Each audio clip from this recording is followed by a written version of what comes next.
que é que significa na prática, primeiramente, classificar um regime ou um país de Estado terrorista? Ora bem, essa classificação tem a ver com uma série de critérios que são adotados pelos Estados Unidos e temos que voltar atrás, precisamente a 13 de janeiro de 2021, no primeiro mandato do Presidente Trump, já no fim do primeiro mandato, em que os Estados Unidos vêm classificar a Venezuela como um Estado patrocinador do terrorismo. E porquê? Porque os Estados Unidos alegaram na época que portanto, a Venezuela tinha ligação com as FARC, que é as Forças Armadas Revolucionárias da Colômbia, com grupos terroristas ligados às FARC, e também ao Hezbollah. Ora, o Hezbollah é nosso conhecido aí dos comentários todos os dias, porque nós sabemos que é um grupo terrorista, como é o Hamas, como é os Houthis, que são os chamados proxies do Islão e que desencadearam toda esta ofensiva a 7 de outubro contra Israel, não é? Portanto, toda a gente sabe o que é o Hezbollah. E precisamente com esse fundamento, os Estados Unidos fizeram essa classificação. Curiosamente, o presidente Biden, ao assumir o poder, manteve essa classificação.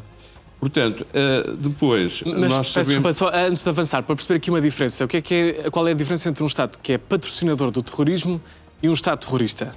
Bem, um Estado terrorista, por exemplo, podemos considerar, portanto, que é classificado internacionalmente por muitos países, por exemplo, o Irão, que efetivamente sabemos que muitas vezes não o faz diretamente, mas faz através dos proxies. Portanto, como eu referi, do Hezbollah, do Hamas, dos Houthis. Portanto, não quer dizer que o Estado em si, mas quem está à frente dele, e, portanto, patrocinador do terrorismo.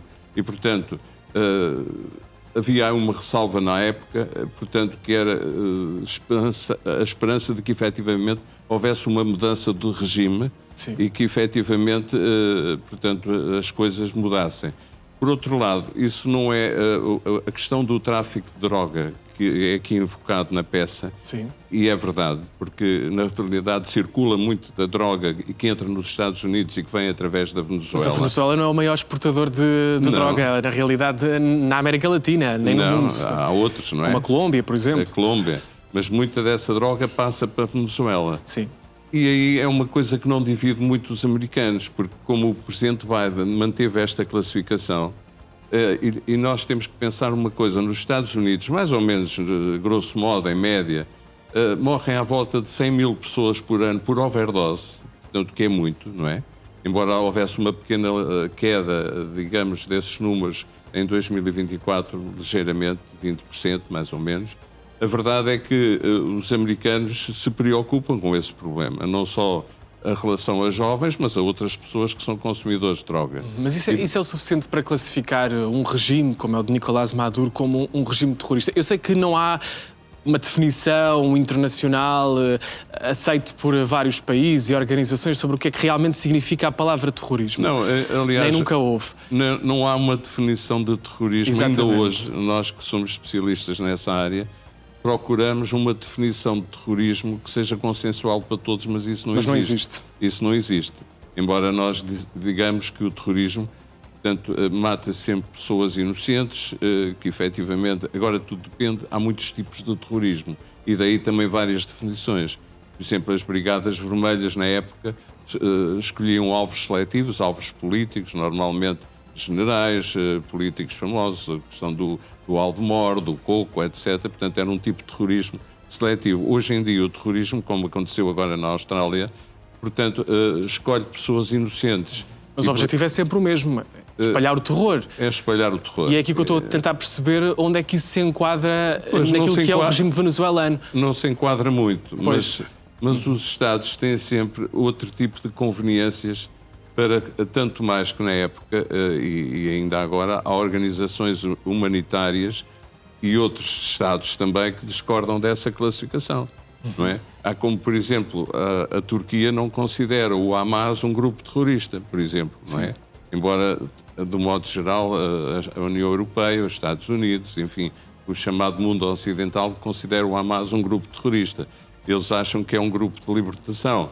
E, portanto, como houve aqueles grupos de libertação em África para obterem independência, etc, etc. E, portanto, esta definição do terrorismo é muito controversa e há sempre pessoas que estão contra e outros que estão a favor, não é? E, portanto, é muito difícil, mas não há dúvida nenhuma que a reação da Venezuela e este governo Nicolás Maduro rejeitou veementemente esta acusação e ainda rejeita, como vimos na peça. Sim, não é? a Venezuela fala em irracionalidade e fala, aliás, mesmo em ameaça grotesca, sobretudo nisto que toca também à parte de bloquear totalmente os petroleiros.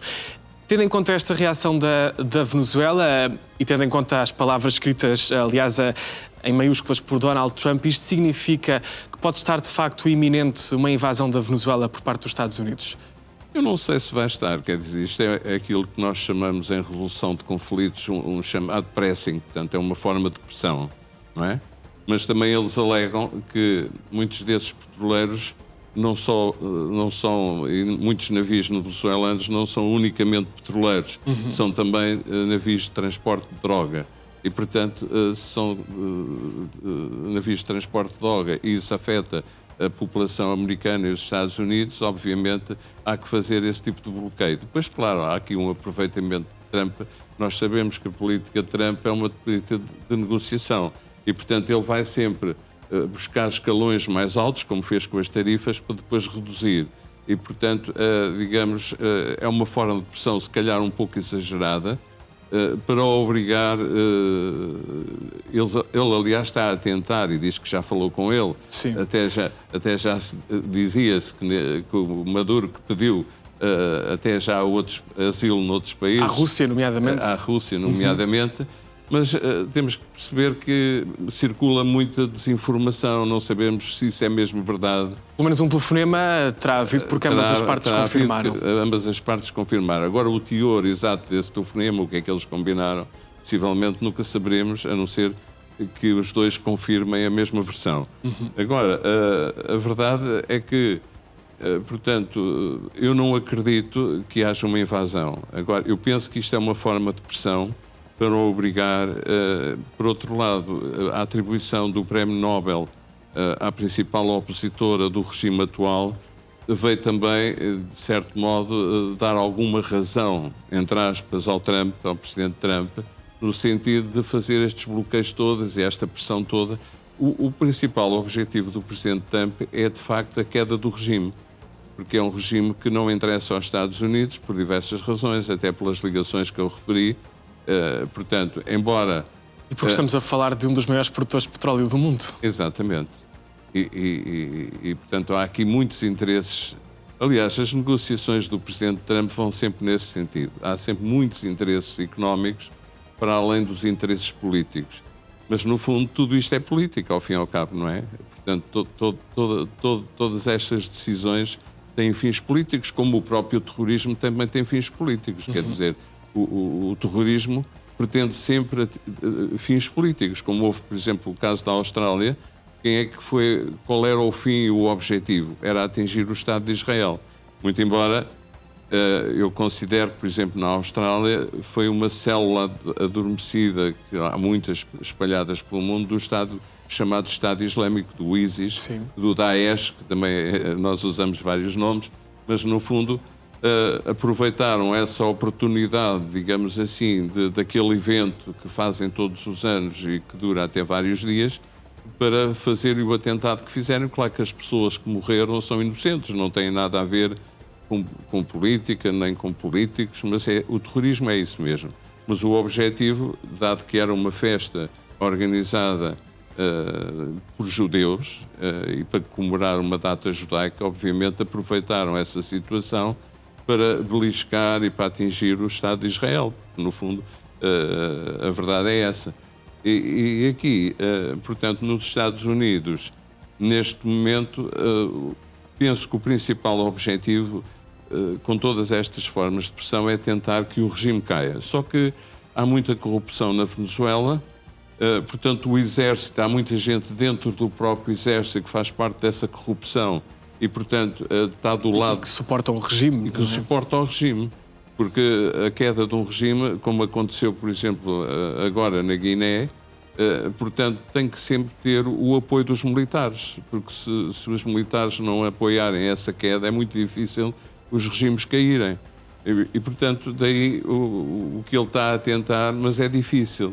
Tanto que ele já chegou a oferecer, inclusivamente, e penso que isso ainda está em vigor, uma quantia enorme de dólares pela cabeça do Nicolás Maduro. do Nicolás Maduro, que, entre aspas, como se fazia no antigo Far West, Sim. se davam recompensas para apanhar aqueles criminosos célebres e que se punham cartazes, oferecem-se não sei quantos mil dólares pela captura. Portanto, eles, inclusivamente, ele já até chegou a esse ponto, não é? Sim. Mas também como é que isso se explica do ponto de vista do direito internacional? Em primeiro lugar, um ataque a embarcações em águas internacionais e em águas da Venezuela, por parte de um outro Estado soberano. Como é que isso se explica? Aqui Mesmo que haja este mote do combate ao narcotráfico. Enfim, essa é a desculpa, não é? Essa é a desculpa. Essa é a desculpa de Donald Trump para eventualmente mandar abaixo o regime de Maduro. Exatamente. Mas também aí há alguma verdade, porque de facto existe narcotráfico, não é? Isso está mais que provado, não é? Dos especialistas internacionais, e eu também admito isso. Agora, claro, essa é a desculpa para se fazer todos estes bloqueios, toda esta forma de pressão. Mas se Trump invadir a Venezuela, não está a fazer o mesmo que a Rússia fez à Ucrânia? Porque há um mote, no caso da Rússia, é desnazificar a Ucrânia aqui a combater o narcotráfico? Bem, aqui a Rússia invade a Ucrânia por vários motivos. Primeiro porque havia acordos internacionais de que a Ucrânia nunca aderiria à NATO. O facto da Ucrânia ter inscrito na sua Constituição que pretendia entrar na NATO e o presidente Zelensky cavalgar, digamos, essa ideia da entrada na NATO foi, de certo modo, a linha vermelha, digamos, que os russos traçaram para fazer a invasão da Ucrânia. Mas não foi só isso, quer dizer, foi exatamente uma guerra civil que já existia na Ucrânia desde 2014, porque havia aqueles dois oblasts que queriam a independência porque tinham uma maioria rusófona e, portanto, nessa guerra civil dentro da Ucrânia, sem intervenção da Rússia, morreram à volta de 20 mil pessoas. E, portanto, depois houve outras coisas muito graves. Foi o presidente Zelensky, também por decreto, proibir que se falasse russo na Ucrânia. Ora, isso é impossível, porque, na verdade, nós sabemos que a Ucrânia pertencia à antiga União Soviética e, portanto, a quantidade de população que fala russo é muito grande. E portanto, digamos, houve aqui falhas diplomáticas muito graves também por parte da Ucrânia que levaram os russos, digamos, a passar a tal linha vermelha que eu referi. Mas os motivos aqui, aí são completamente diferentes da questão da Venezuela. A questão da Venezuela, portanto, não é bem isso. Quer dizer, portanto, as desculpas da Venezuela, como eu disse, era a ligação da Venezuela, sobretudo ligada a grupos terroristas na Colômbia, porque, como sabemos, exatamente, é um dos maiores exportadores de droga a nível mundial, não é? E há essa questão tal do narcotráfico. E a questão do narcotráfico, que efetivamente, como eu disse, é um dos grandes problemas dos Estados Unidos na atualidade e que, como eu disse, portanto, quer os republicanos, quer os democratas estão de acordo em que esse combate ao tráfico de droga tem que ser feito.